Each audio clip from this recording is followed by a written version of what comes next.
Hey, so this mini-series is where I'll be just briefly discussing powerful duos that can have really great synergy. These synergies can produce high damage, cool strategies, and some pretty insane support capabilities.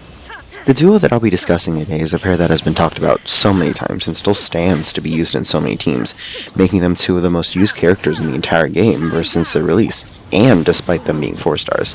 Xiangling and Bennett are literally a match made in heaven. Xiangling's kit revolves around her Pyronado, literally. Her power lies in her burst, where she is able to dish out crazy good damage and power application. However, it's limited by the fact that she has a high burst cost of 80, while her elemental skill produces an abysmal amount of particles. Guoba's attack is very unpredictable in hitting enemies, while also producing only 1 particle per hit.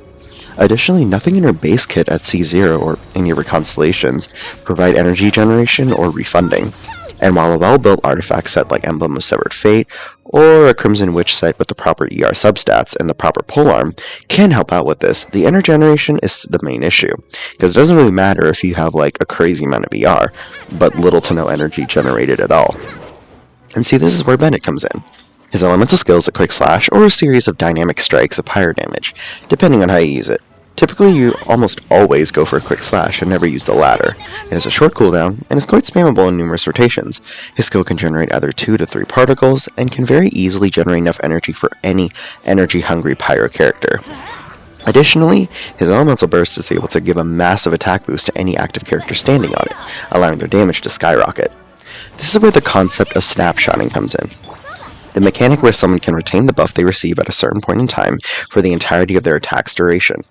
For those of you who are confused, snapshotting was a bit of a confusing thing to explain. However, the best example to explain what this was Xiangling and Bennett. Xiangling's Pyronado can do pretty big damage, and Bennett's burst gives a massive attack buff when you stand in it. So when Xiangling stood in Bennett's circle and activated her Pyronado, by the 3rd swing before it starts circling around you, it would snapshot the stats that Xiangling got from Bennett, buffing her, and will deal damage based off of that, even after Bennett bursts disappear, or Xiangling steps out of the circle. Bennett was the perfect unit to funnel energy into Xiangling, so she could have easier access to her damage output, while Xiangling was the perfect receiver of his attack buff. This is essentially the most perfect pairing you could possibly imagine. So yeah, thanks for enjoying the video, everyone. And you already know what button to press if you want to see more on a regular basis. And if you have something to say, I can only hope that it's nice. Thank you, and bye!